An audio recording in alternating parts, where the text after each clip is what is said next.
Welcome back to the 0.5% Podcast. My name's Nick Plosser, and I want to thank everybody for joining us. Before we get into our today's guest, I want to encourage everybody to please subscribe to the podcast on Apple iTunes, Stitcher, Spotify, Google, anywhere you listen to podcasts. Please write us a review, leave us that 5-star rating. But anyway, please spread the word any way you can. If you know any active duty vets, reserves that you think would make a good guest on the show, or if you are one yourself, please reach out to me via social media, Facebook, Instagram, Twitter, and let me know. I'd love to have you on the show. So let's get into today's guest. Had a really interesting and fun conversation. Mark Anderson joined me. Mark spent 20 years in the U.S. Army, and again had a fascinating career. Went all over the world, Balkans, Middle East, down to Central America, into Asia, up to Alaska, and started out in the riding rodeo circuit. So just a really cool and wise guy, and I got a lot out of this conversation. And so, Mark, thanks so much for your time, and without further ado, let's get into the show. Okay, Mr. Push-Ups, let's hear your story. It's not just the uniform, it's the stories that you tell. So much fun and imagination. From now on, you will speak only when spoken to, and the first and last words out of your filthy sewers will be, sir. Do you maggots understand that? Okay, we're back with the 0.5% Podcast. My guest today is Mark Anderson. Mark, thank you very much for joining us, man. You're welcome, man. It's a privilege to be here.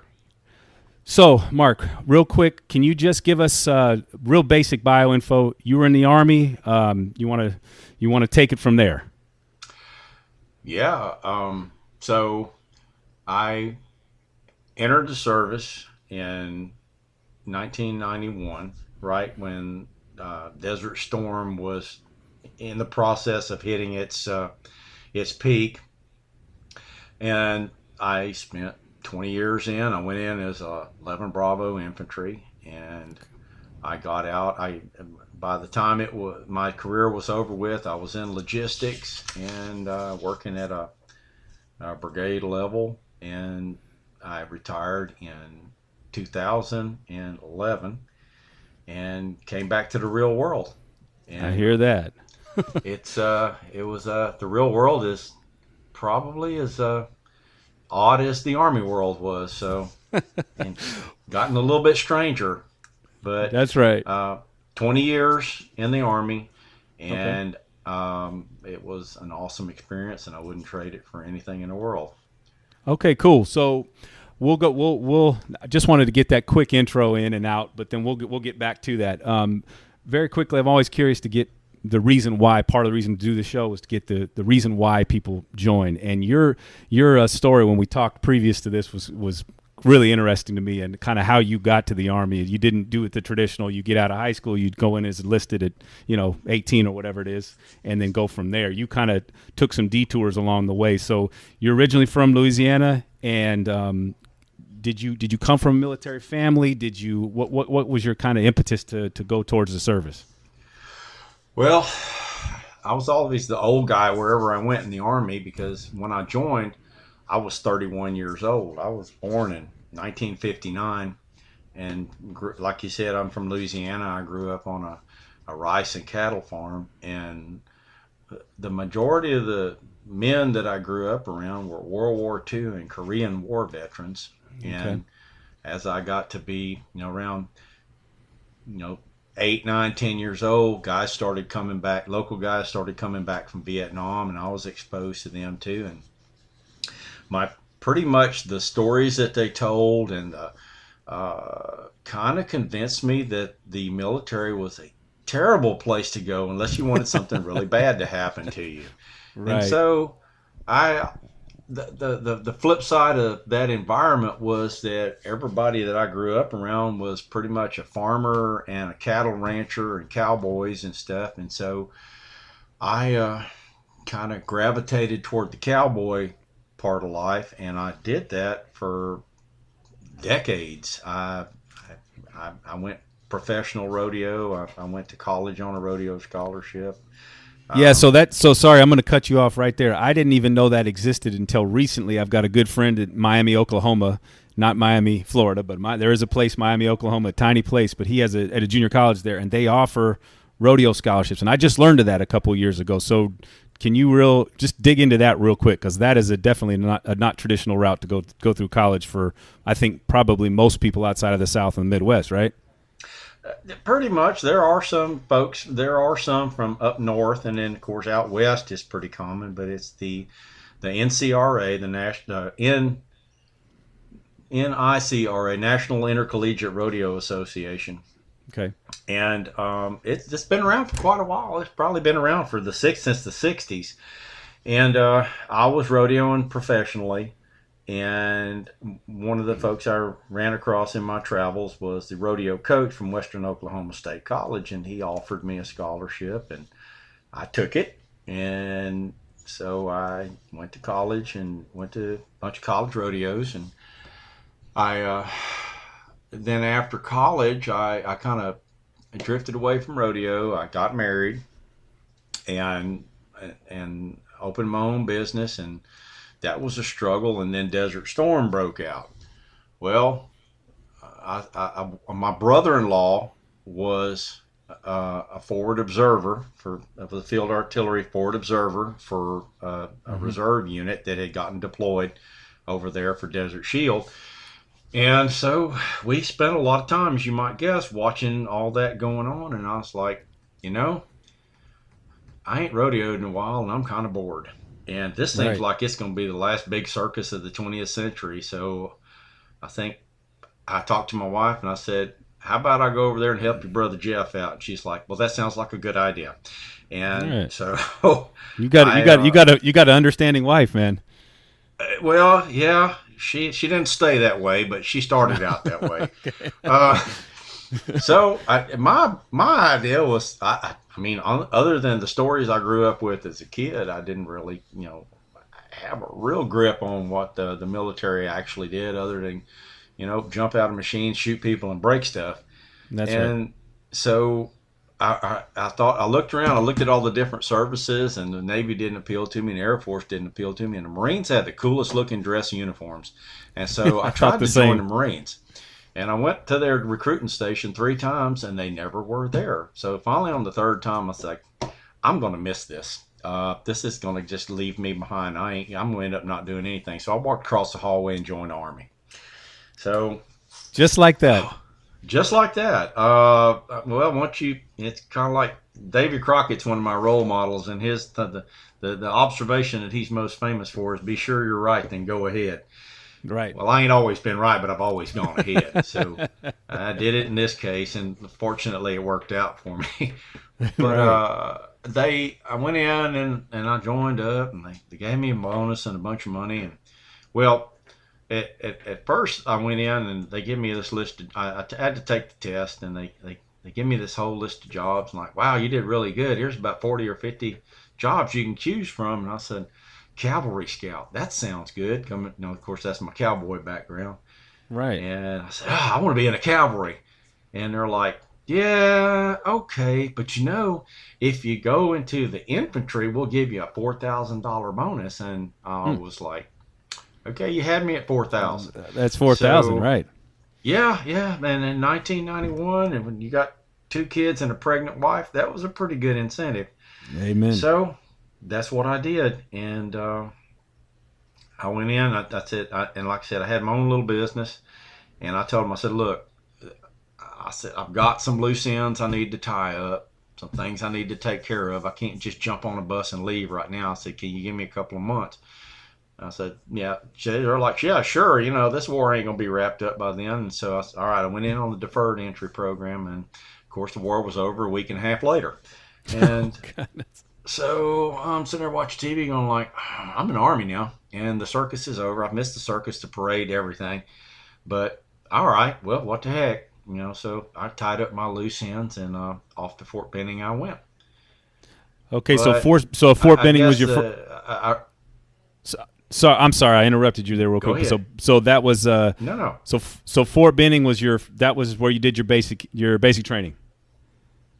Yes, it was. Okay. That's where all the infantry. That's where they create infantry soldiers. Is at Fort Benning, Gotcha. Georgia. Gotcha. Okay, cool. So anyway, so from there, what was the so then how long were you in the how long did it take? How was your basic training? What things do you remember sticking out of there? Were you in the summer there? What stuck out for you there? Let's see. I went in March, so it was the spring. Thank goodness.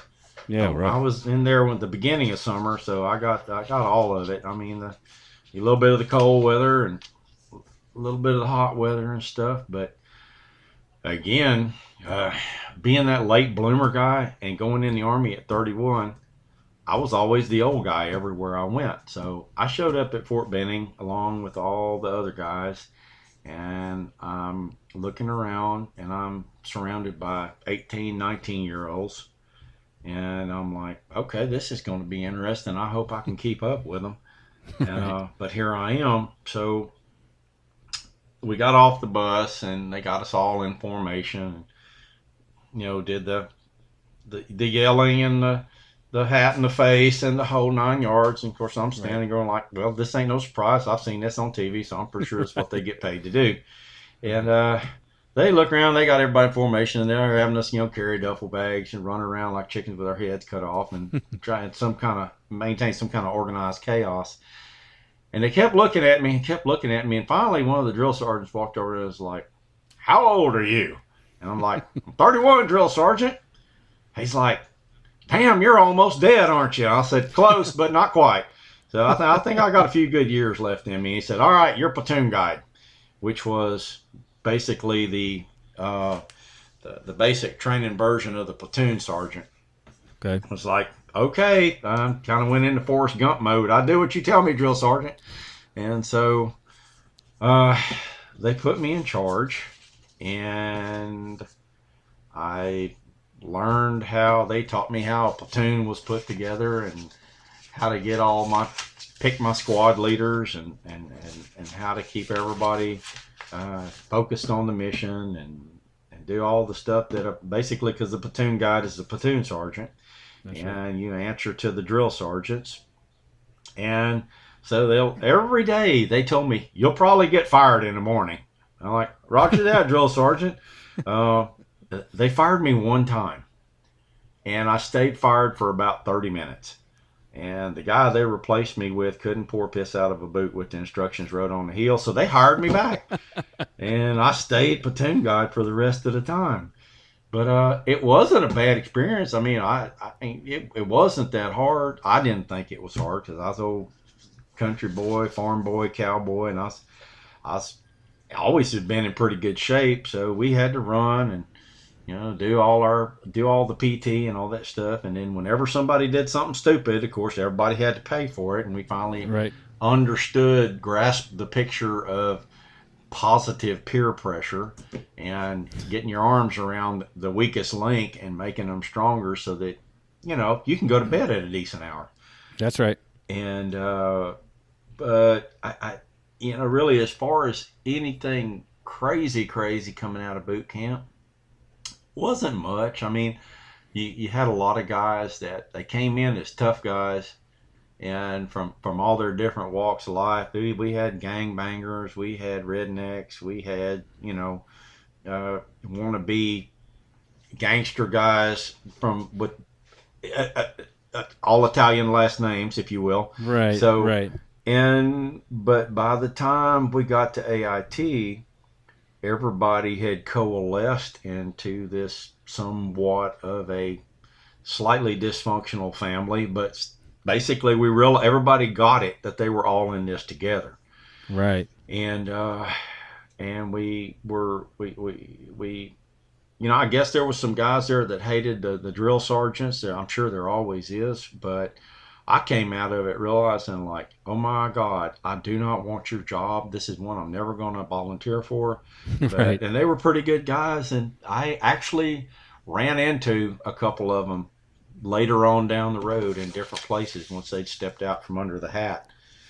But let me interject real quick there. This may be just an obvious question, but do you think being a bit older, it seems like it helped you it's helped me generally everything I've done as well. But I really track with being the older guy because I think I've probably missed the boat everything I've done. I've gotten in late on it. So, yeah. But in some areas that can be a help, and I would imagine in terms of just mentally being able to deal with all that stuff, you've kind of seen it before, and just life experience, and also I'd imagine being on the back of a horse for a long time and being outside probably prepared you a little bit better than someone like me who didn't grow up like that. Well, yeah, it helped, and growing up in the environment I grew up in and maturing in the environment I grew up in, one of the questions I asked myself most of the time, almost every day when I was there, was like, when's this going to get hard? But okay. I mean, that's a good thing, actually. Not to be cocky or anything, but it wasn't rocket science, and there wasn't anything that a fella couldn't man up and do. Right. So, and all you had to do, you might get yelled at, but if you didn't understand something, ask a question, you would get it explained to you. Right. So it was, being the older guy, trust me, it had its challenges when you're out there with guys that can run like gazelles, and that's right. You're plodding along more like an old plow horse by the time you're in your 40s and stuff. Me anyway. But for sure, me too. But I would say it was more of an advantage than anything else, as far as having a level of maturity and experience that you just had to tweak it and tune it into the military aspect of it. That's right. And I think probably that did you back to your rodeo experience real quick. I'm not familiar with that circuit at all. Do you travel?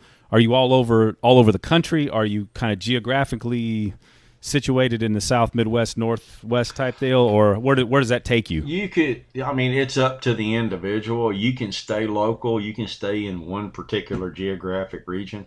I went all over the place. I went from Canada to Mexico, and from the East Coast to the West Coast during my career. And just, I was at, I never got famous. I never was a world champion or anything.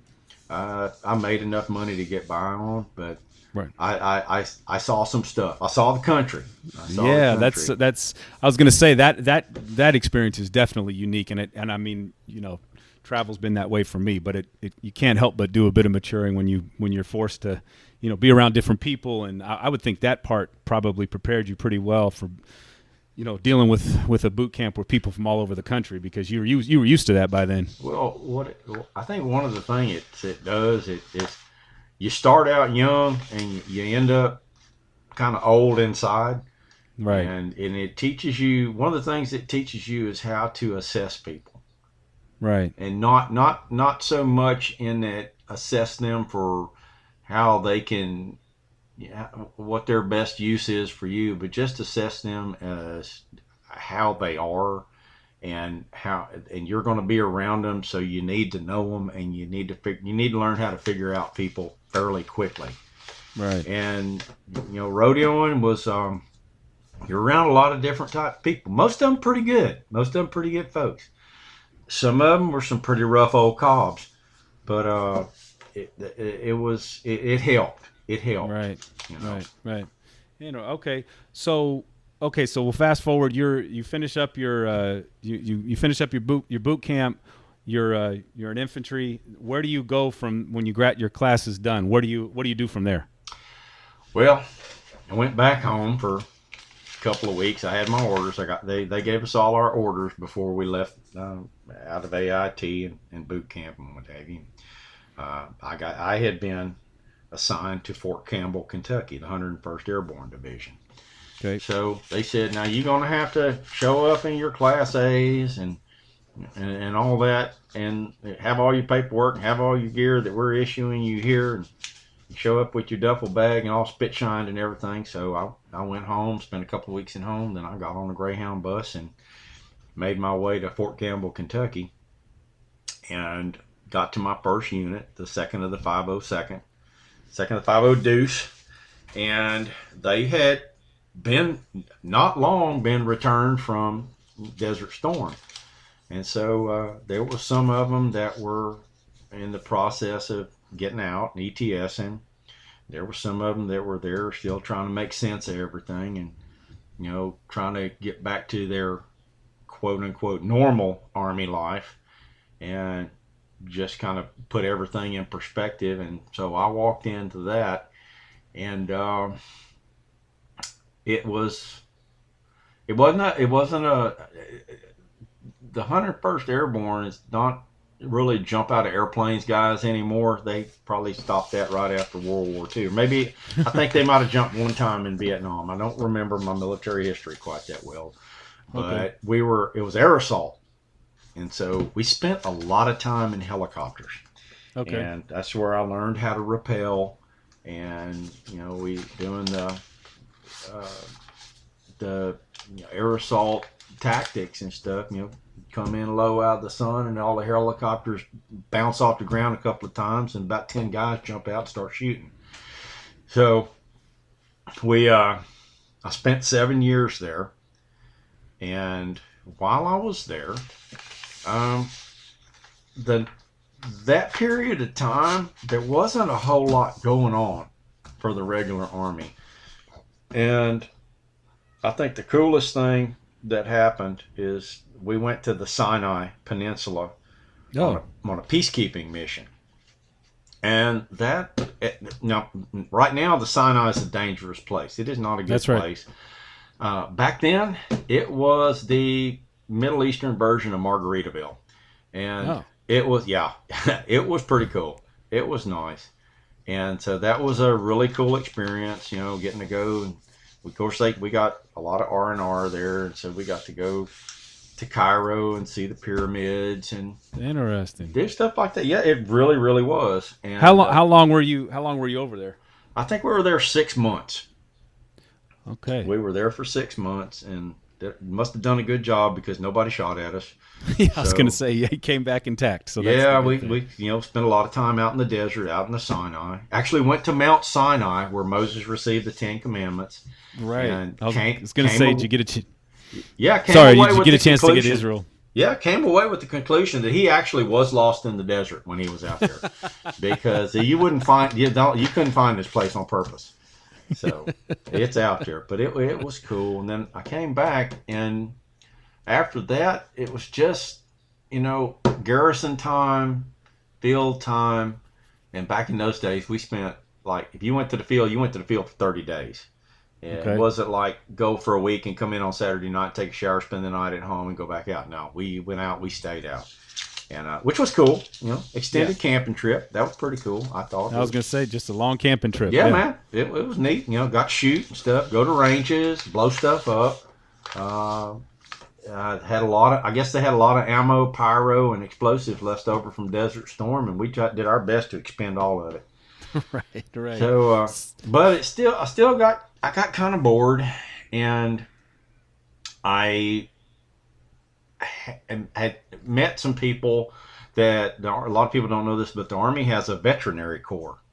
There's two sides to it. One side are food inspectors, and the other side are animal technicians, because believe it or not, the Army has a lot of animals. They've got a lot of working dogs. They have a lot of horses on some of the bigger installations like Fort Hood, Fort Bragg. Fort Campbell had some. Fort Bragg even had some.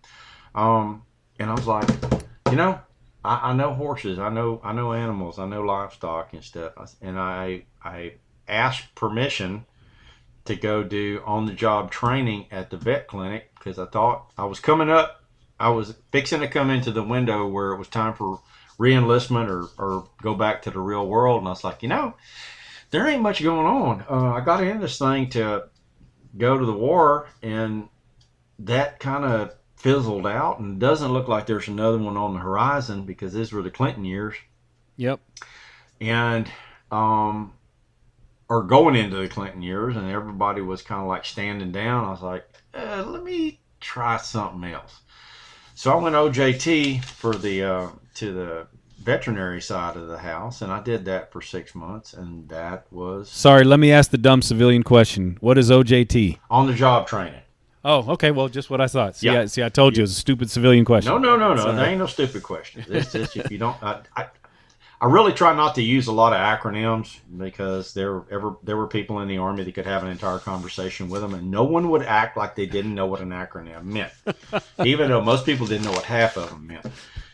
But I did on-the-job training with them for a while, and the funny thing happened is that there was all the regular Army veterinarian MOS was there working. Great people, great stuff. Learned a lot of stuff about medical care of animals and working dogs and horses, and that I didn't already know, and things like that. Well, the problem is that there was a veterinarian, an officer that worked there part-time. Well, he worked there part-time because he was Special Forces.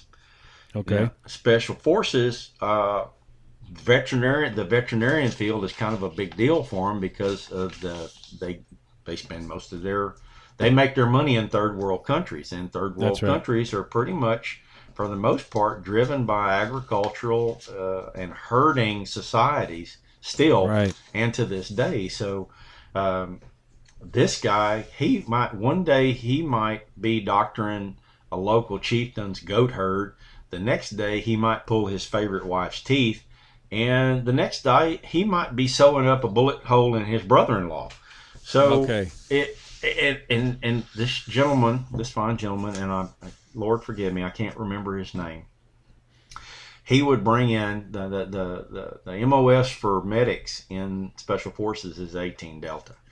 And he would bring these 18 Delta guys in occasionally, take them into the back room with some dog that was kind of, slated for surgery and stuff like that, and they would do surgery on the animal, and he would have his medic guys stitch them all back up, and Fido would come out all happy and healthy and stuff, and these guys would come out with a couple hundred more sutures on experience under their belt.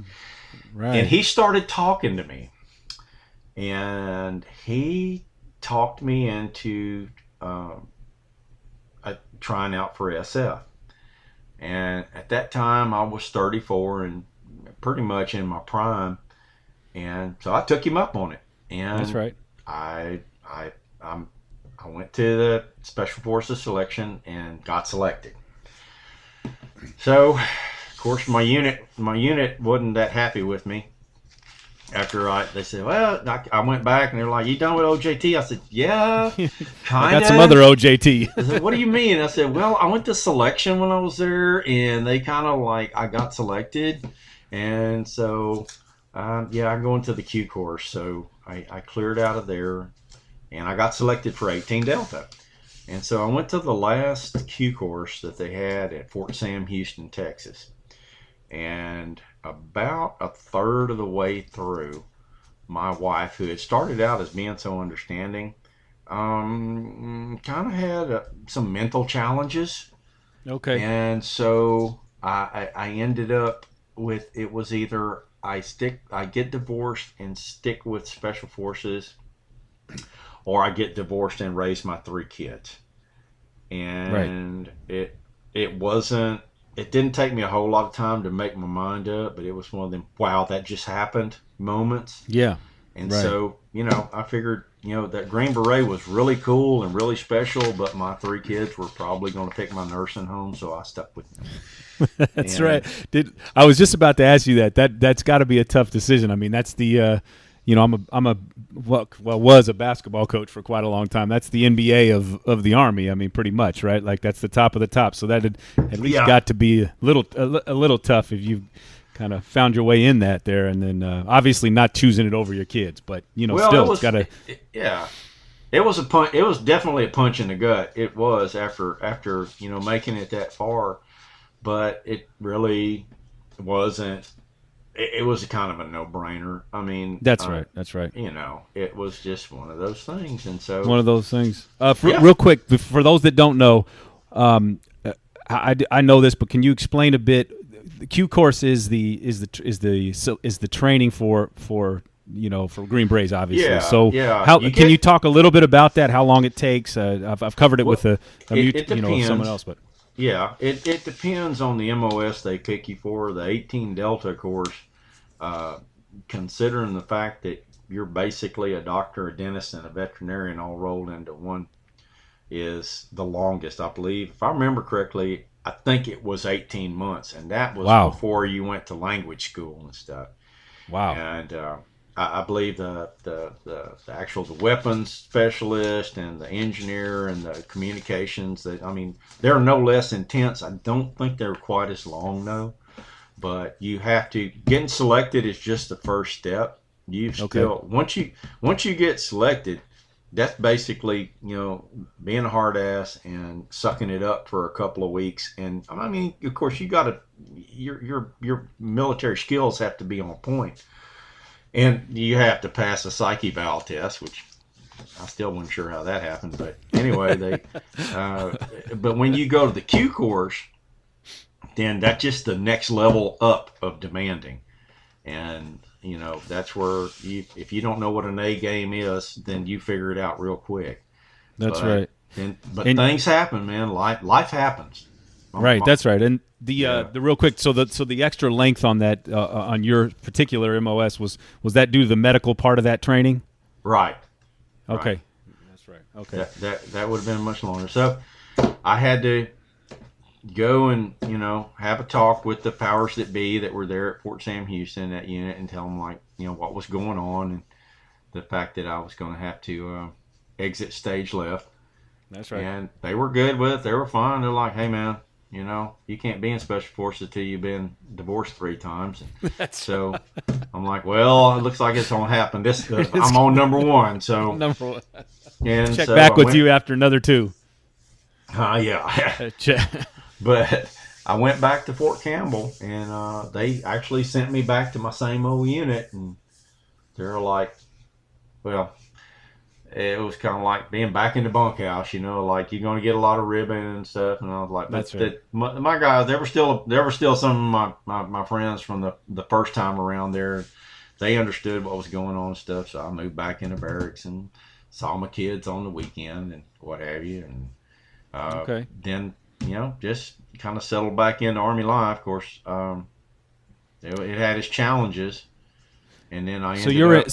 So sorry, real quick. You're in about how long is this into your Army career by now? Where you're back at Campbell? Oh, by then, I was into my 5th year. 5th year, okay. About my 5th year. I spent a total of 7 years in the 101st, and okay. So my wife and I were estranged and separated, and I was living in the barracks, and then we ended up we had an extended training operation down in Panama. So we went down to Panama for about 4 months. I thought we were there. I went back, stayed in the barracks and did my thing there. And, we trained on and worked on and did all that stuff. And we went down to Panama and spent about 4 months down there. And that was a really interesting experience. Yeah. How'd you like Panama? Well, very interesting culture down there. It's a very interesting country. It's a lot of mountains, a lot of jungle, stuff like that. I learned that I did not really care for the jungle because everything down there is in some stage of decomposition. And everything down there also either sticks you, stings you, or bites you. There's 50 kinds of snakes. 49 of them are poisonous, and the other one swallows you whole. Jesus. And then everything that swims off the beach will eat you as well, or poison you. Jesus. But other than that, it was kind of cool. Other than that, if you could survive that, it's all right. Yeah, that's the only place I've ever been. They had beer vending machines on the base. Oh, man. Fort Sherman, yeah. Beer vending machines. You can't make this stuff up, man. No, you sure can't. I've never heard of that before. I bet that was popular. The craziest thing about there is they have this species of crab that they call a land crab, and it is entirely terrestrial, and they migrate. Of course, they're about as big as, a really big can of tuna fish. Yeah. And they're pretty good sized. And when they migrate, there's thousands of them. And so when we were down there, I guess we got there in the middle. At some point in time, the land crab migration started, and we walked out of the barracks one morning to go to training or something, go to PT, and as far as you could see was nothing but crabs.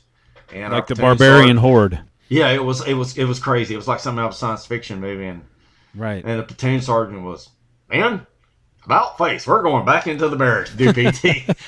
And so, but it was cool. It was neat. So when I got back, we got back from Panama, my ex-wife had become, in a family way, without any help from me. Ooh. And sorry about that, brother. She was that way. Well, she was that way when I left, and I didn't think. I thought, well, okay, this is a long estrangement, but it's all going to end. We all know how it's going to end up. So when I come back, bless her heart was in the right place. So she met me at the hangar when we offloaded, and of course she has a fairly new baby with her, and I get off and she comes up to me and I see the baby and I'm like, okay, all right, no big surprise. I knew this, she was, going to have a baby and everything with, someone else. Right. And so she comes up, she gives me a hug and she puts the baby in my arms. And I'm like, okay, well, I've always been pretty good in uncomfortable situations. I just act like it's not uncomfortable and play it off. Well, of course, that was a photo opportunity. So here comes a photographer and a reporter from, I don't know if it was the Post paper or the Stars and Stripes or whoever it was, and they're taking pictures. And they asked me, oh my God, this is so awesome. You come home to a new baby. I said, yes, I did. I said, how do you feel about it? Well, it's a pretty special moment. And I said, excuse me, so I can I talked to my wife here for a minute. And of course, the bunkhouse ribbon from that. Yeah, I was gonna say, man, you never heard the end of that one. Yeah, that was your wife and somebody else's kid stuff, and there wasn't shit I could say about it. And so there I was. Re-enlistment came up again. I said, I got to get out of here. And they said, you want to re-enlist? I said, yes, I do. So where do you want to go? I said, I want to go to Alaska. And okay, that's a real change of pace. Yeah, and I just wanted to get away from there. Well, let me back up a step. When I went to the Q course, and part of that process is after I went to selection, they sent me to the first of the non-commissioned officer development schools, which is called PLDC, Primary Leadership Development Course. Okay. And that's what you got. That's a requirement before you make your stripe, your 3 stripes, before you get sergeant, E5. Okay, right. So they sent me there, and then they sent me to airborne school because SF is airborne operation. And so I was there. I come back, at least when I come back from that failed adventure, I got sent to a school and I got airborne qualified. So I re-enlisted for Alaska, and I went up there, and they had me assigned to Fort Wainwright, which is up in the interior at Fairbanks, which is a mechanized infantry unit. Okay. Well, I got to the reception for all of the military units in Alaska is there at Fort Richardson in Anchorage, and they got there and like, hey, welcome to Alaska. We're looking at your paperwork and it says you're airborne qualified. And I was like, yeah, I'm a 5 jump chump. I am. And they said, well, we're going to reassign you here to Fort Richardson to the airborne unit. And I was like, well, okay. And so they reassigned me, and I ended up in the first of the 501st, the Geronimos.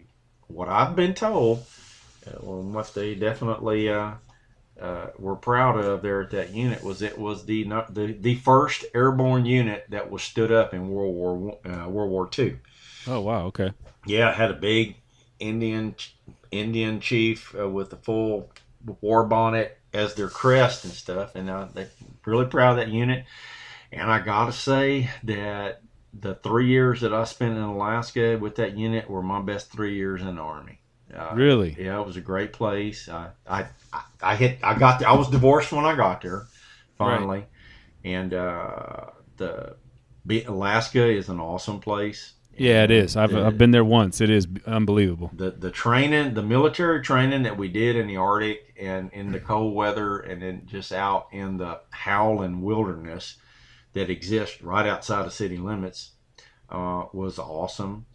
And I met my wife there, Lori, who is the love of my life. And there we go. The best reason of all. Yeah, and so it was a great time, and I met some really unique people there.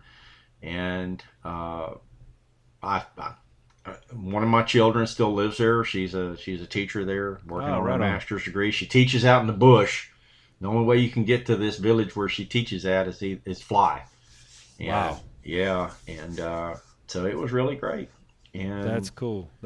Yeah, I only was up there once, but I went to both those places, and first of all, I thought the people were really cool, and the views, Denali, whatever, it doesn't matter. You go anywhere, any direction, it just blows you away out there. So. Yeah. But so I imagine training out there would be even better, because you probably go some places way out. Well, we do, and we had one phase of training that we did on a yearly basis was called ALET. Arctic Light Infantry Training, and we did not leave the barracks until it dropped to 20 below. Jesus. And part of the yearly thing you had to do was sleep outside in the snow, 20 below, with nothing but your sleeping bag. And the whole point of it, I guess, was especially for the new guys that showed up there, trust your equipment, trust your training. Because you would get, this was a three layer sleeping bag. It had a lightweight, a medium weight, and a heavyweight. And you shoved one inside the other, and then you crawled inside there and took off your uniform and slept in your skivvies. Yeah. And you were nice and toasty. Now, wow. Yeah. Oh, it was crazy. But getting dressed in the morning, now that was a come to Jesus moment. Now this is the practical question, man. You no incentive to get out and take a leak in that weather. No. You better go to the bathroom before you go to bed. Yeah. But you had to be really tough and jump up out of that sleeping bag and put all your clothes on in the middle of the elements, or you get dressed inside that sleeping bag, and there wasn't a whole lot of room. But right.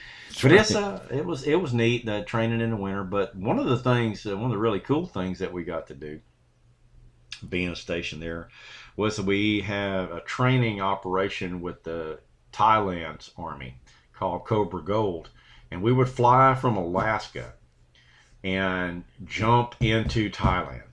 Wow. When we got there. And that probably could have been thought out a little bit better. How long a flight is that from Alaska? Oh my God, if I remember correctly, it was about an 18-hour flight. Jesus. And because you're flying across, the Pacific. And that's it's a long way. But we would leave Alaska, there would be snow on the ground. It'd be like, in the teens and 20s. And you get to, when we got there, we got to Thailand, it was just like, all right, everybody rigged up in flight. Everybody gets ready. And they open, they're circle the landing zone, or the drop zone.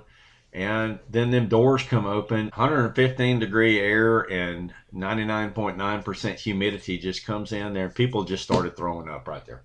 So before you even got out, when you jumped out. I mean, just standing there hanging on to your gear. And so we jumped out, but we stayed in Thailand probably every time we went. It was, we stayed there about a month, trained out in the jungle. And again, it's kind of like going to Panama, just, different group of people, different food, but everything in the jungle there sticks you or stings you or bites you. And 50 different kinds of snakes, except I think 3 of them would swallow you whole, and the rest of them were poisonous. I spent a lot of time over 25 years in Southeast Asia, and I remember the first time I got off the plane in Taipei, and at about 6 a.m. and sucked that air, and it was probably 98 degrees at 6 a.m. and so I have nothing like coming from Alaska, but coming from LA, but that'll brace you for sure, especially if you're acclimatized to 15 degrees up in Alaska. Well, I think the worst thing that we experienced there is the vast majority of us got prickly heat. And What is that? prickly heat is basically when you sweat so much that you got clothes on and it's just stuck to your body, and it's just you're in this sodden uniform all day long, soaking in your own sweat. Yeah. And you sweat and it evaporates, sweat and evaporates, sweat and evaporates, and your pores basically clog up with the salt from your sweat. Oh, right. Okay. And then it itches so bad it burns. Ooh. So we figured out the way to get rid of it is you take a bar of soap and you let it soak in a canteen cup till it basically turns into goo. And then, yes, you get in the shower with all your other buddies and you let a naked man rub liquefied soap on your back. Okay. And then everybody's got this stuff just slathered all over their backs and stuff. And then you get out of the showers and you go sit on the benches and you let it dry. So as it dries, it actually pulls the salt out of the pores in your skin. So once it all dries and it's all cracking and kind of flaking and everything, everybody's like, "You ready?" "Yeah, I'm ready." And everybody gets back in the shower and you let another naked man scrub your back off. So, boy, if they had told you that upon recruitment, huh? I probably one of the things I probably would have went back to rodeoing. But but it works, and your buddies are still your buddies, and like, we're not going to tell anybody about this, are we? Well, right. Not for the first couple of years, not till we all PCS somewhere else. Okay, that's right. It's agreed. But yeah, it was a good experience, and then at least the food's good in Thailand. Spicy. Yeah. I didn't realize how spicy Thai food was until we were sitting in a restaurant, and a local gentleman was sitting at a table next to us, and they brought out more spices and pepper sauce and stuff on a rolling cart than what they brought food out for him. Oh yeah. And he went to town. That dude sat there, and I never saw an Asian guy turn red before, but he sat there and poured that stuff on, and he was eating it and sweating, and I'm like, I'll pass, but I think the sweating is part of the deal. I think it is. I think it must be. Yep. But, yeah, I've had that. I've taken a bite or 20 over my time where I instantly regretted once the heat hit, and I hit a chili that I wasn't supposed to hit, or I was supposed to anyway. Yeah, for sure. Yeah, they have some kind of Southeast Asian insanity peppers floating around out there that'll just change your life. That's right. So on the way back, did you have to get in a plane and jump back into Alaska, or were you able to take No, we actually landed. Although I will say, I have jumped out of a lot more airplanes than I ever landed in. So, we landed on that one, and went back to the house, and then like I say, I believe I had already met Lori, and we were engaged, and then after we got back, I got married, and that was in my last year. And I tried to re-enlist and stay there, and at that time they weren't having it. And if you have those airborne wings, it's not a matter of if, it's a matter of when. You're going to go to the 82nd Airborne Division. So okay. I found myself and my family on the way to Fort Bragg, North Carolina, and we drove down the Alcan Highway and made our way to North Carolina, and that's where I spent the last 10 years of my military career with the 82nd Airborne. Got there in 2000 and went straight to the Balkans because that stuff interesting.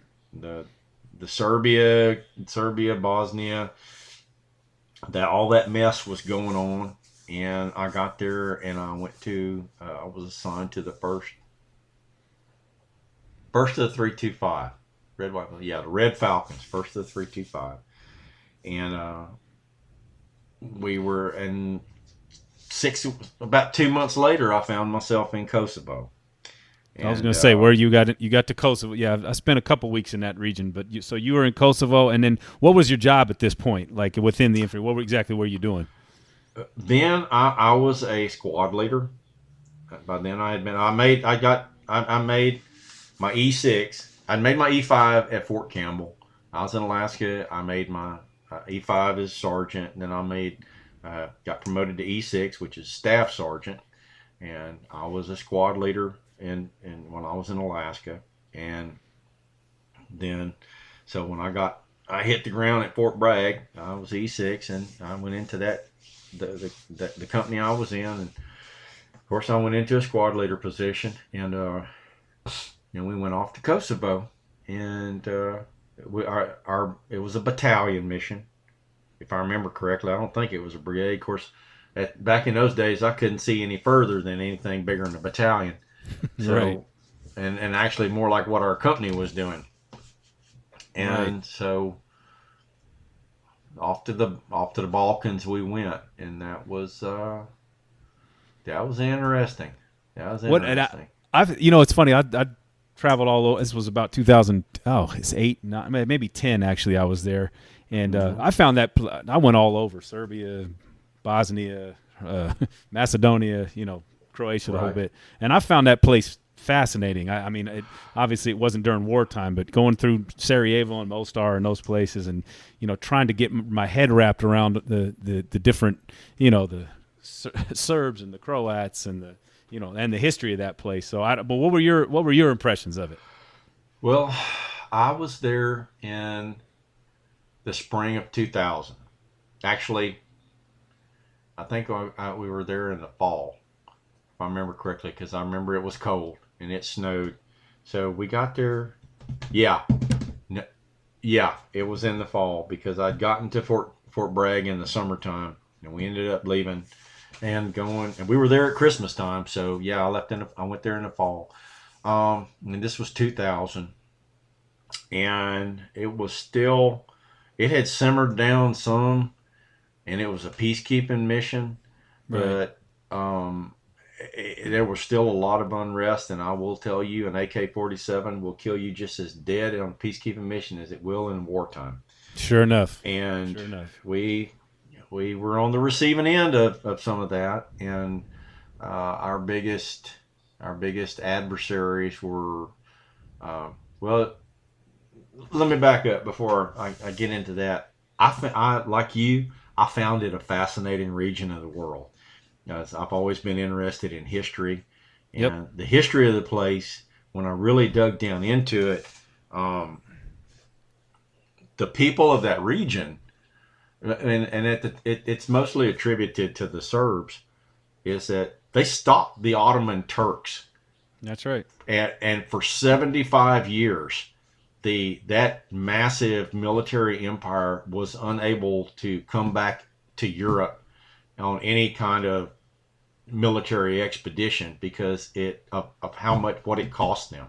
That's right. That happened in Kosovo, and on a place called, I don't know I can't pronounce it. I'm not fluent in the language, but it's called the Field of Ravens, and I actually stood on it, and it's eerie. It's eerie. Yeah, definitely. And it's just flat field, and hundreds of thousands of men with shock weapons killing each other eyeball to eyeball.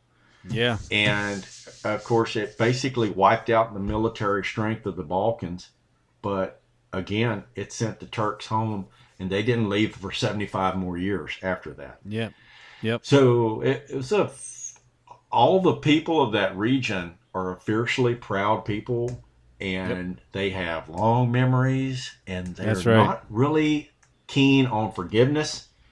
And they don't forget. And the odd part about my time there, that my platoon was stationed in a little town called Mogila. And Mogila was half Serbian and half Croatian people. They were half Christians and half Muslims. Right. And had been that way for centuries. Right. They went to each other's weddings. They went to each other's christenings. They helped each other harvest their crops and stuff, because they were all farmers. Yep.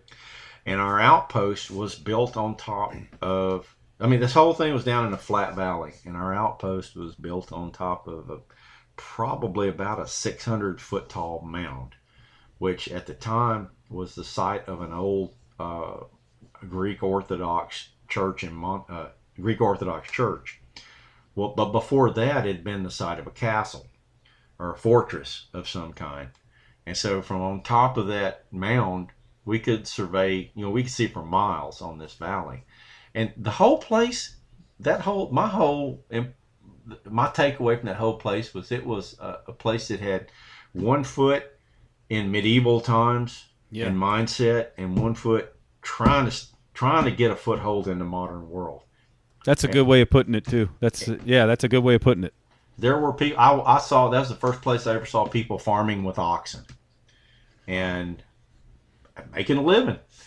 And that was, to me, that was a very interesting time, and that's where I had some really sobering moments about what men can do to each other. And we found sites where there were mass graves. And now in Mogila, where our platoon was, I guess there was some kind of unspoken agreement where everybody had decided that they were going to get along, and nobody was going to basically hunt around their own camp like the Native Americans said. Yeah, right. But they would go out to other areas and do the things they did. And then they would come back home, and everybody kind of give each other the nod and, go on home for the day. But we did some operations there where, and again, the biggest destabilizing, this was a peacekeeping mission. But it's one of the peacekeeping missions, like whatever you do not step off the shoulder of the road, because there's a landmine every 10 square feet. Yeah, right. And we did some operations in order to try to minimize the impact that was being dealt by the biggest destabilizing group there was Albanian separatists, because just to the west of Kosovo, you had Albania, and you had Montenegro and some of those other smaller Balkan countries. And everybody had their own agenda. And poor old Kosovo, it was just kind of like, everybody wanted a piece of it. And I wasn't really sure what they were going to do with it when they got it. And then the people of Kosovo, they just wanted life to go back to normal so they could raise their families. But the biggest group that gave us issue was Albanian separatists, and we were at the place where we were at. So for your listeners, put it in a geographical kind of perspective. If you go north from Greece, you end up in Macedonia. And you keep going north through Macedonia, then you end up in Kosovo. Right. So we ended up moving further up. We kind of left the map, and we went up into northern Kosovo, down into southern Kosovo. And this was all mountainous, no roads other than maybe a goat path or a cart track between villages and stuff. And we walked for 2 days to get up into these mountains, and then we made contact with Albanian separatists and had a little exchange of technology with them. Right. And then they took off, and we chased them. And I hope I don't get in trouble for this, but I'm pretty sure you'll never see it in the history books, but we were probably the only modern invasion of the country of Macedonia that the United States Army has ever conducted. Accidental. We kind of got lost. We weren't really sure. It's like, because we're up there in the mountains and the trees and the bush, and there's no welcome to Macedonia. You're no real clearly defined defined border markers there. Right. So we chased these guys for miles, and finally, this was a battalion push, and the colonel and the command group stopped. Everything stopped. He said, stop, halt. Everybody just, form perimeter, pull security in place and everything. And the colonel was sitting there, and you can see them back over there. They were like pointing this way, and they had about 14 different maps out.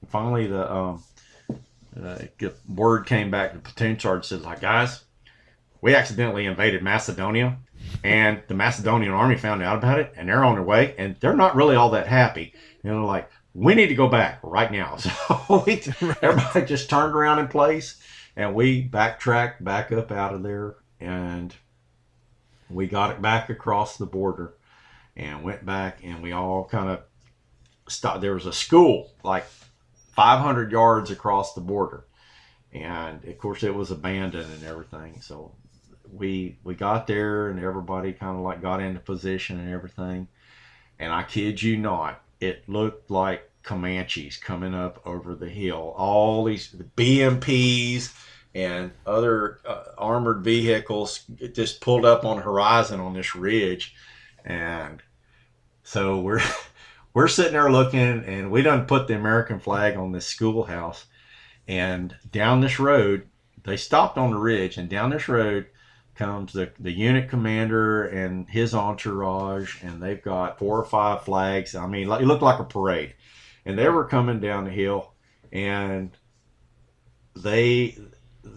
our command group went out and met their command group, and their interpreters talked, and everybody shook hands and went away. But we thought we were going to be in a firefight before it was all over. I was gonna say little fist fight coming up there for sure. Yeah, it was going to end up more of a fist fight than anything else.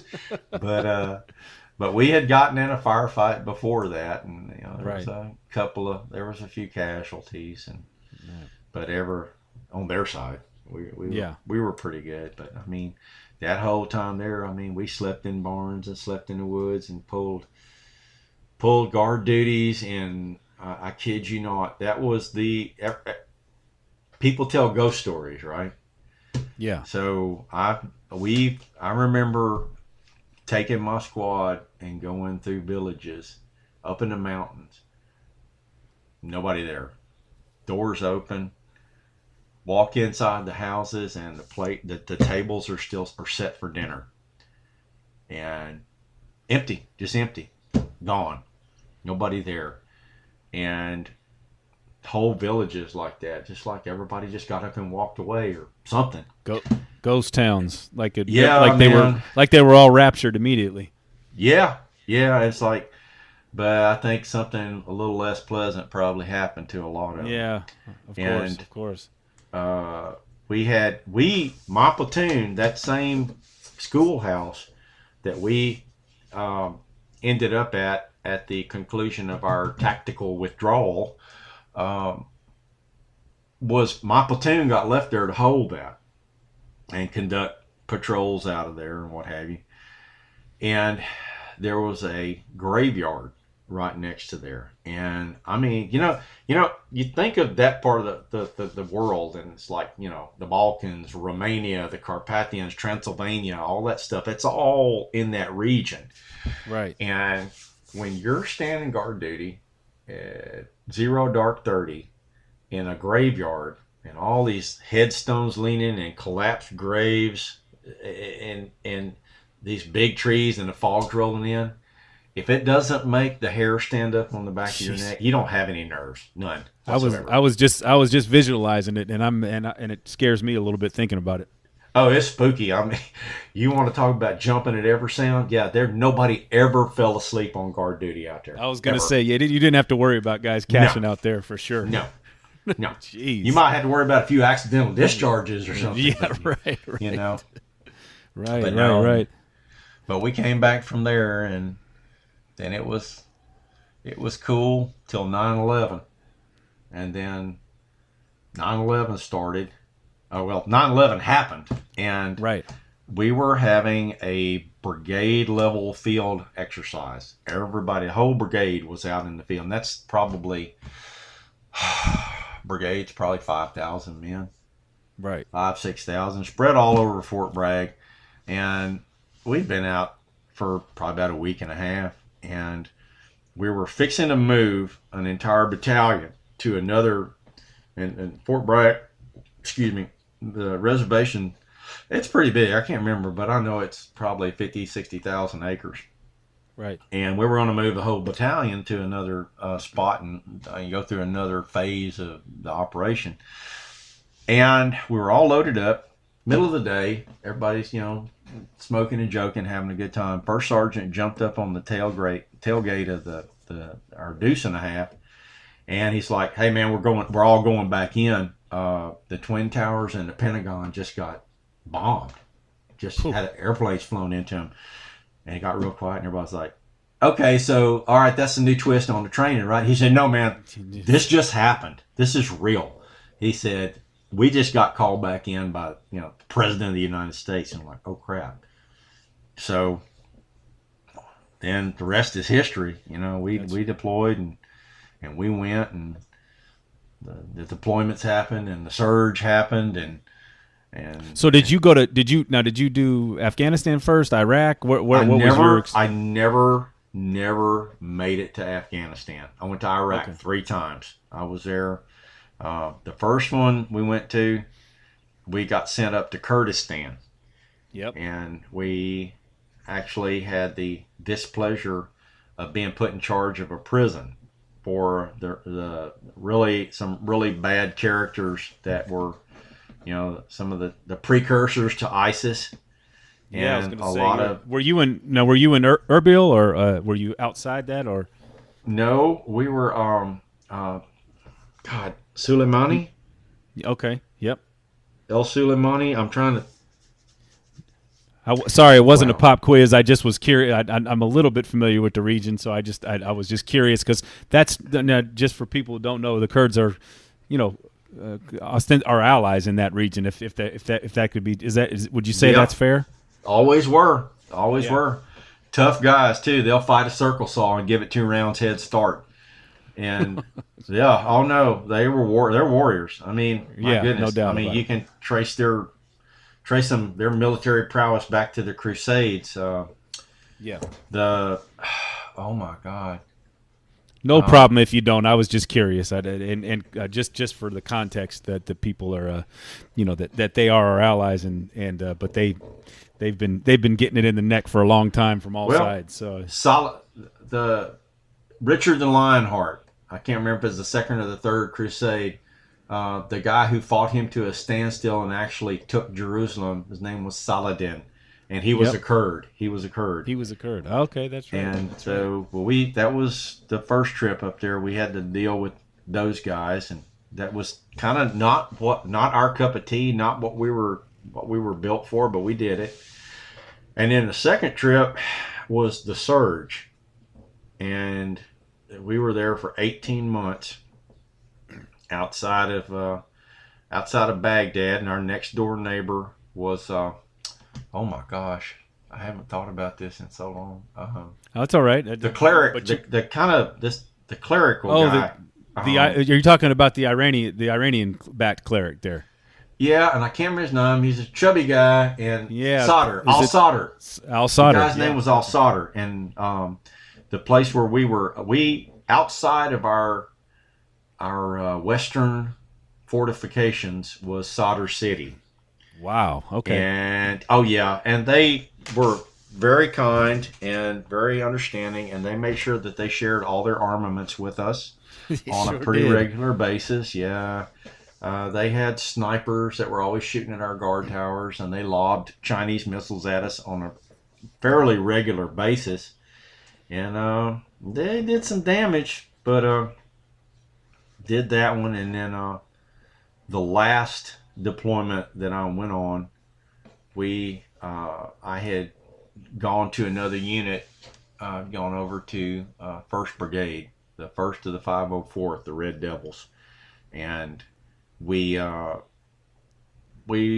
took possession of and stood on Al Anbar province in western Iraq, and I drank coffee on the banks of the Euphrates River a lot of mornings. Jeez. And looked over into Syria. I was going to say, not most people can. Most people can't say that, man. Yeah, it was kind of a biblical experience, I mean, absolutely. You're there, and you're standing by this river, and it's early morning, and you're watching this little kid, herd about 100 heads of goats from Syria into Iraq, and no big deal, for them. Right. That's right. But Real quick. I want to just question real quick. So you were right there in the middle. And for those that don't know it, I wasn't there, but you Solder City, Al Anbar. I mean, both those areas were high contact, shall we say? That was right in the storm. You were right in the middle of it, I would imagine. Yeah. We got. You got any impressions from that, or like memories that stick out? Obviously, other than the fighting part, did anything stick out for you there from your perspective? Iraq is again, when you're in the Army, when you're in the military, you go and you engage with people that have some level of bad attitude. Because things are just not going their way. And most of the places, though, that you go to, when you first get there, you go like, okay, this is the armpit of this region of the world. But you look past that, you find out that all these people have a culture and all these people have a history. And you can find something very unique and very interesting in all these places. Absolutely. And try to keep them from killing you.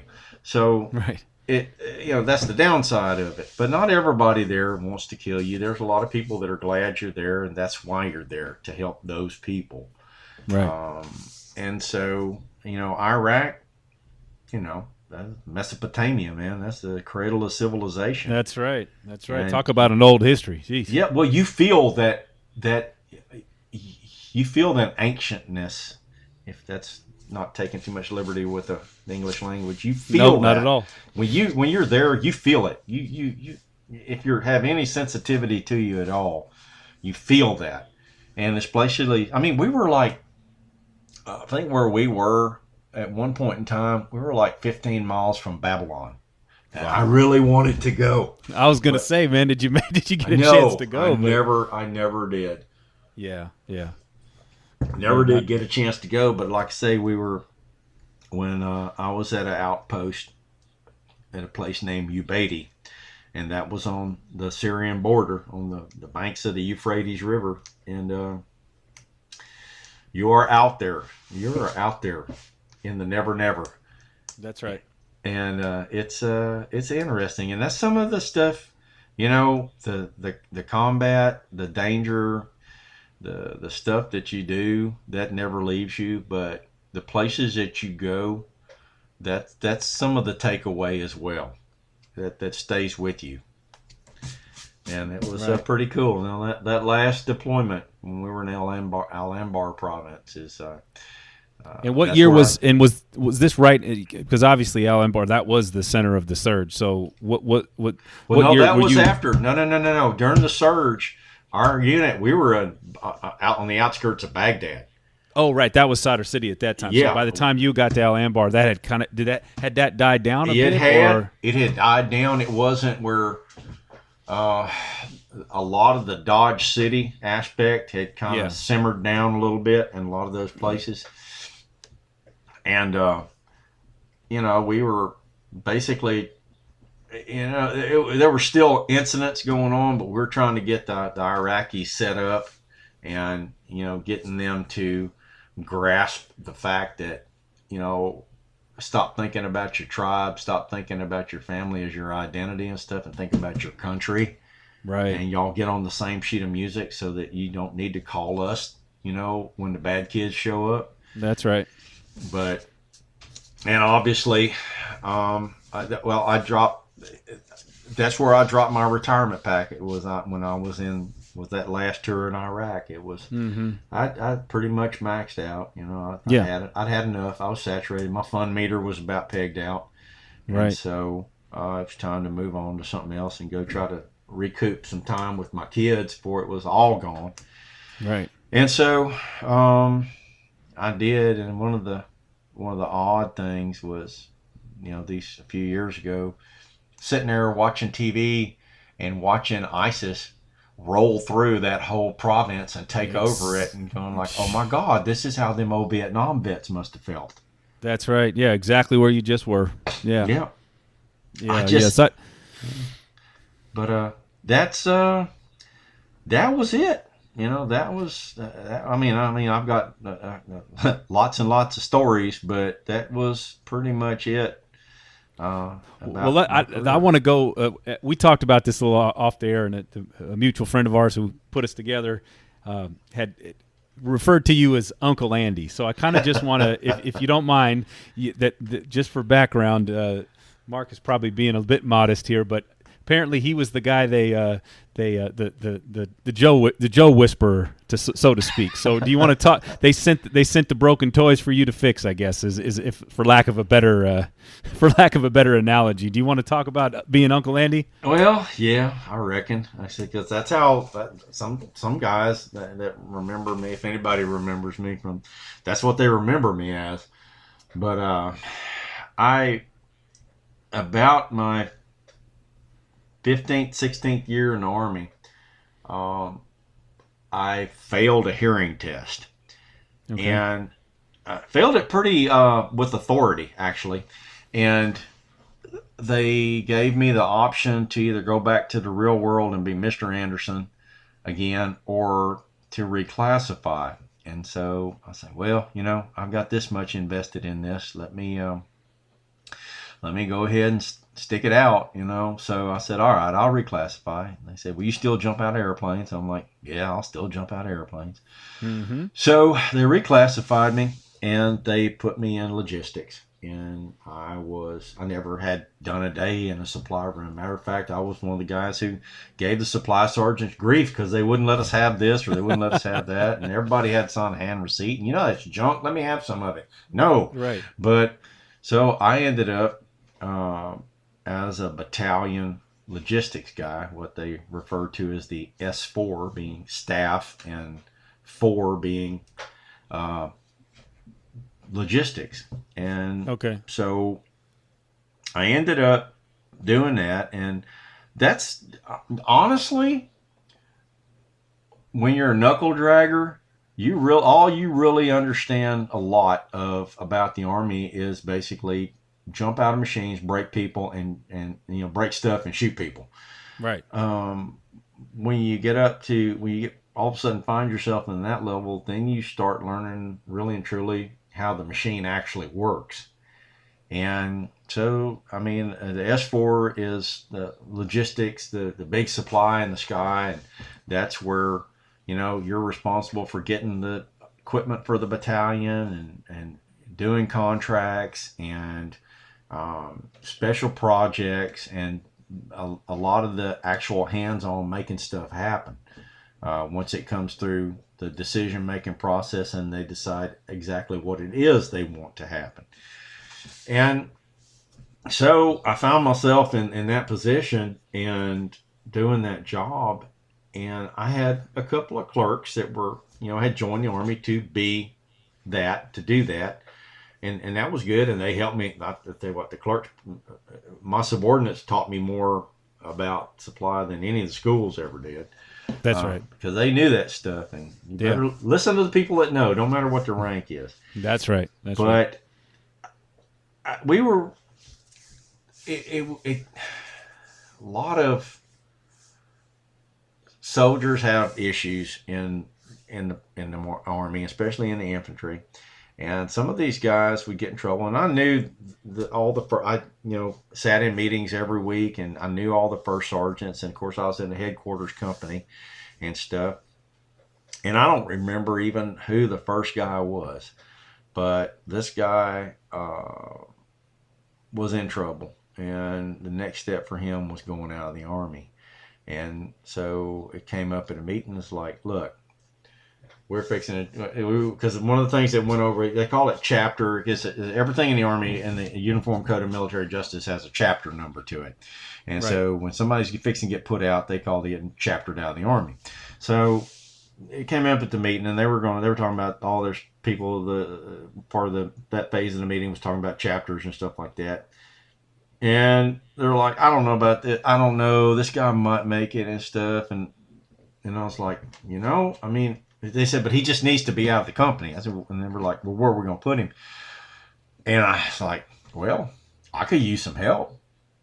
well, this guy's, he's got some issues, this, that, and the other. And I was like, well, I mean, I'll see what I can do with him. So you dealt with Buck and Broncos for a large part of your career, so maybe that wasn't too far of a stretch, right? Like he's just a man. He's got some problems. Let's see if we can't, get some out of him. And so, long story short, I kind of became the repository of, I was kind of like the island of broken toys. And, right. And Rudolph the Red-Nosed Reindeer, they get a guy that was going to have some problems, and if I had room for him, they said, "Well, you want him?" I said, "I'll give him a shot, man." So right. a couple of them didn't make it, but the majority of them, they spent some time with me, and I tried to guide them and help them see things through a different lens as far as their possibilities as an Army career, or just getting themselves straightened out so they could make it the rest of the way through honorably.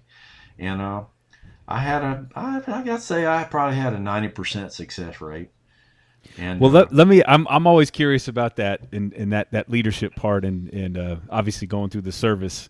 I'm assuming it's like most places, you have good leaders, bad leaders, and everything in between. But that kind of thing, that role you fell into was a very much mentor, shrink, coach, whatever, and all of the above, I would imagine. But what and I've coached for 10 years, and so you get your fair share of hard-headed 18-year-olds. The only reason I recognize them because I was that jackass at that age. So I was the same thing at 18, 19, 20, or still am if you ask somebody. But, yeah.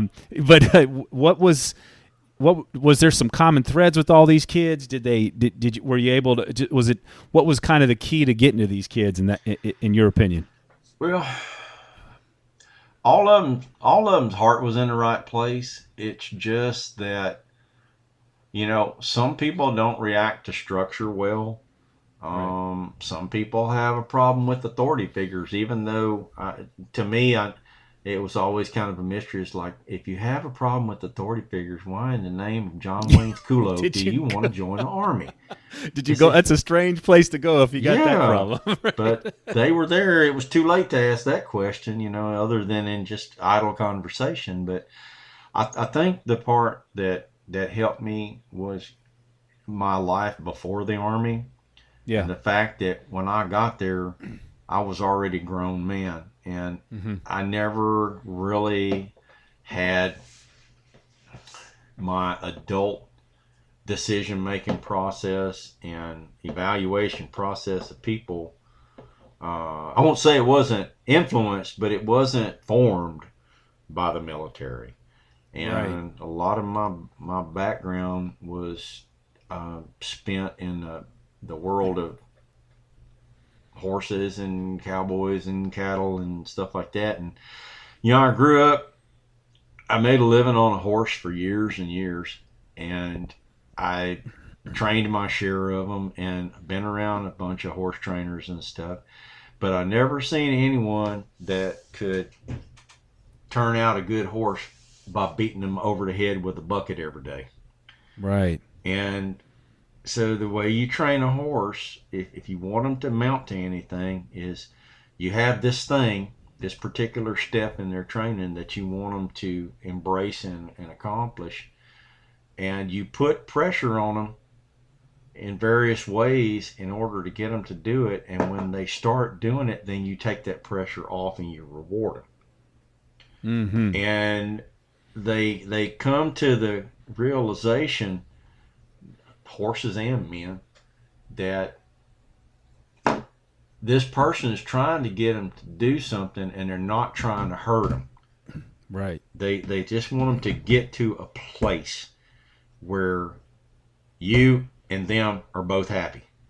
Right. And so I guess that's kind of that was some of my background, pre-Army background, that I applied to that got through to most of them, and just that's a real value to the service that you provided. And I think you mentioned earlier about being able to size up people, and I think in a pretty quick in a quick way. So I think that and then like you said, the time with horses. It's just interesting how real different, disparate experiences that kind of all coalesce around something that you didn't even know. I'm sure you didn't get into the Army to play that role, but you ended up doing it because it came natural to you. So I was just always curious about that, because at the end of the day, like you said, in basketball, I've never seen a coach who got through to his guys, and my coaches didn't, that just cursed at me all day. I just kind of tuned it out after a while, or hit me over, my football coach banging me on the head with a trash can. That there wasn't much up there in between my ears anyway, so that didn't work after a while. And so so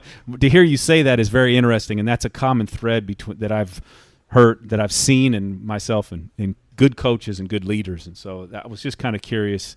You had that experience and reputation, so it's real interesting to get your perspective on how you got there, and then how your previous experience led you to be able to just walk into that role without ever even having to try, really. Yeah.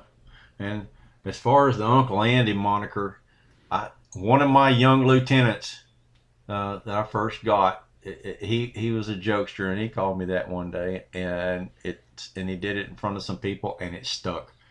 And so it's all good. There you go. There's worse things than you can be called. I was gonna say, I've been called many of them. So yeah, that ain't too bad if that has to be the name you leave with, right? So yeah. Before we kind of wrap up, like in your time, 20 years in the service, did your impressions of the Army change over the time you were in it? What did you leave thinking something different than when you got in, or did it turn out pretty much like you thought? Any kind of general impressions of how the Army works and what it meant to you?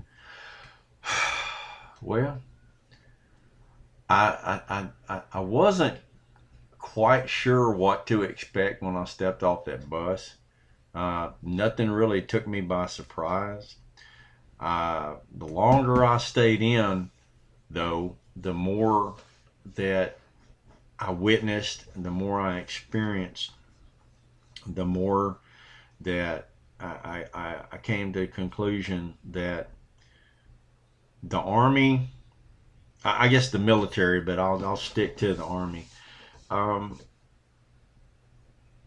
It is an institution that will leave somebody or give somebody a sense of distance and direction in their life, and enable them to develop a level of the self-discipline that's required to successfully make it through this life. And I mean, and every person's got a different definition of success, but right, in order to achieve any level of it at whatever one's definition of it is, requires self-discipline.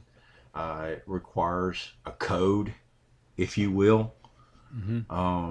An understanding that, and one thing you learn in the Army is that nobody is in this game alone. Mm-hmm. You may think you're an island, and you may think you're the rugged individual and stuff, and to an extent, a lot of folks are. I think to an extent I am. Mm-hmm. But you can't do it alone. And right. the thing about the Army, especially in the combat arms, you might go in, you might have that motivation to begin that journey out of patriotism and love of country and wanting to protect your family and your fellow citizens and stuff. But I'll tell you what, the thing that's going to motivate you more than anything else is the person on the left of you and the person on the right of you. The things you're going to do that go above and beyond is going to be because of them. And they are going to be the ones that motivate you and that drive you to do it. Because, when you're out there on a deployment, be it Afghanistan, be it Iraq, be it the Balkans, be it wherever in the world it is, you're going to see some things and you're going to experience some things that your average fellow civilian does not even have a frame of reference for. And you can't, and it's not, they'll never get it from TV. They'll never get it from the movies. That's right. But you got it.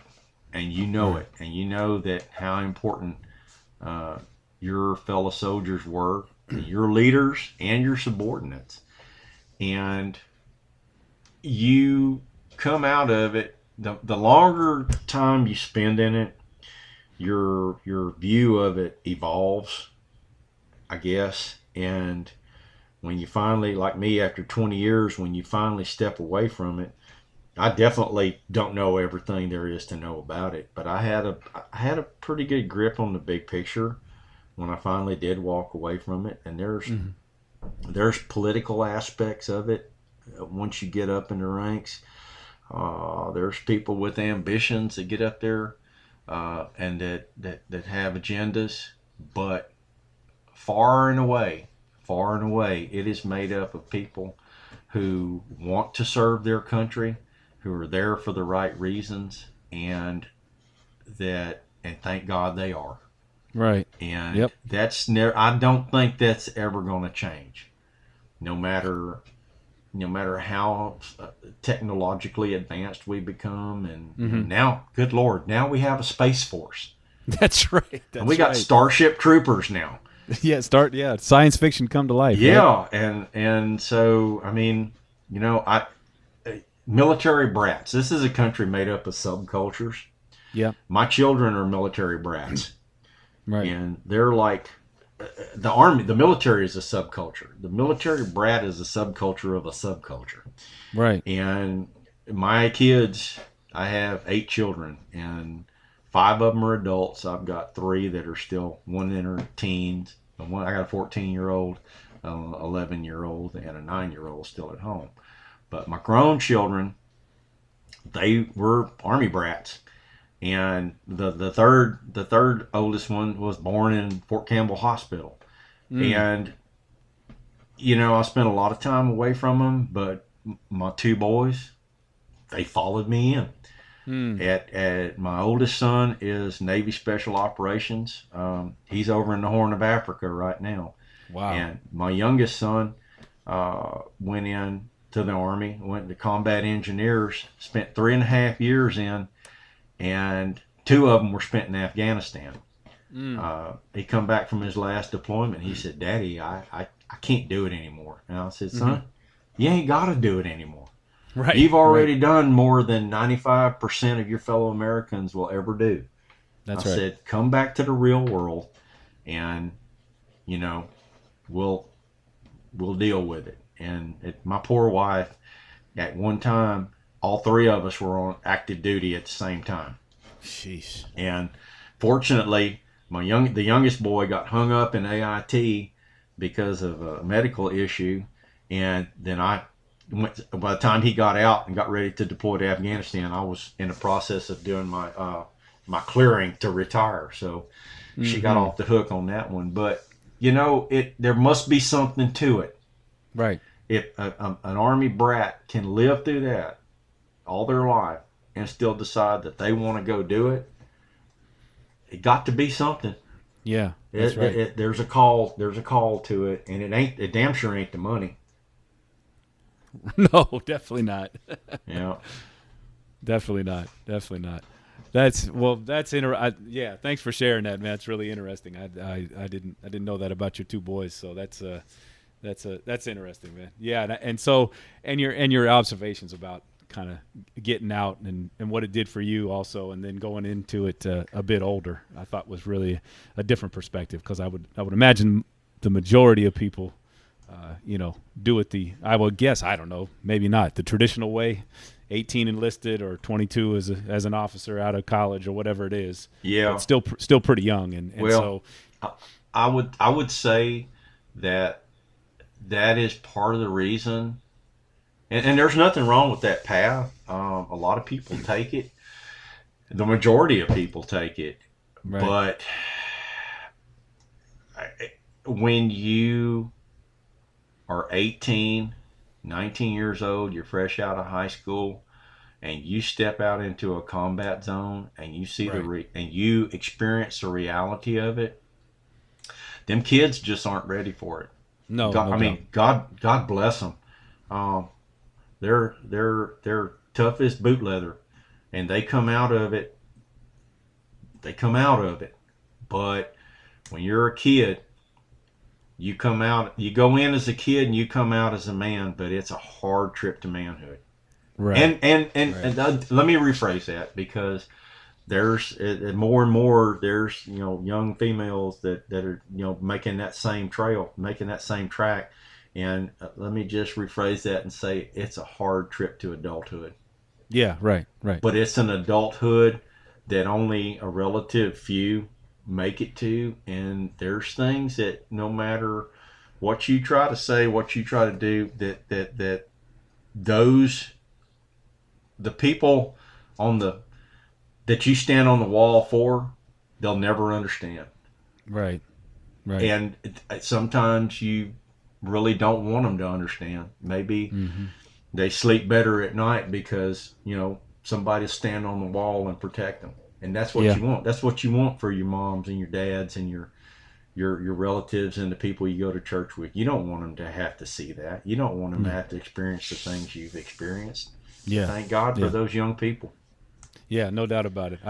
Although I think there are some people, some kids that I've seen out here, and I've coached, that I always encourage them to do the service right after they finish with college or even high school, if I've coached high school. But I definitely, looking back, I should have got in. I should have tried to go in a lot earlier than I did. Eventually tried to. I failed, but I should have, because I could have used it at 18. I was aimless and hard-headed and very, very sure about what I didn't know. So, but that's an interesting observation about the what you're ready for at 18. Well, you think you're ready for everything. Yeah. Oh, that's and exactly, which is the problem. But hell, you don't even know what everything is. Not even close. Don't even know what a bit of everything is, actually. Yeah. At least I didn't, for sure. Well, Mark, I could sit and talk to you all night, and I really appreciate your time. I don't want to take up too much more of it, but you really shared a lot, and I appreciate it, and I really enjoyed listening to you talk, man. You had a fascinating path for those of us who haven't, who haven't done what you've done, and that's the vast majority of us. So I really appreciate the time. Well, I appreciate the opportunity to share it with you. Yeah, absolutely. Well, real quick before we go, if you could follow us on Apple, all the major podcast directories, the 0.5%'s on there: Apple, iTunes, Spotify, Stitcher, Google, all of the above. And if you could follow us, subscribe, make us part of your feed, and leave a review, I'd really appreciate it. Spread the word. If you know of any active duty reserve veterans that want to tell their stories like Mark, please reach out. And with that, Mark, unless you got anything more, man, we'll close this one up. But again, really fascinating, and thank you so much for your time, man.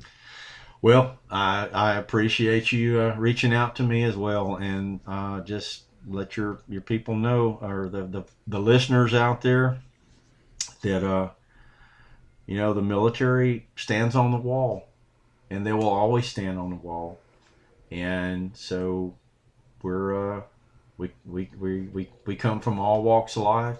We come from all philosophies, but we all have the same goal in mind, and that's we love our country, we love our fellow Americans, and we're willing to put our life on the line for them. And greater love hath no man than that he lay down his life for another. Yeah, that's right. Amen to that. Well, that's a perfect way to end it, man. Mark, thanks a lot, and we'll talk at you soon, man. All right, Nick, take it easy.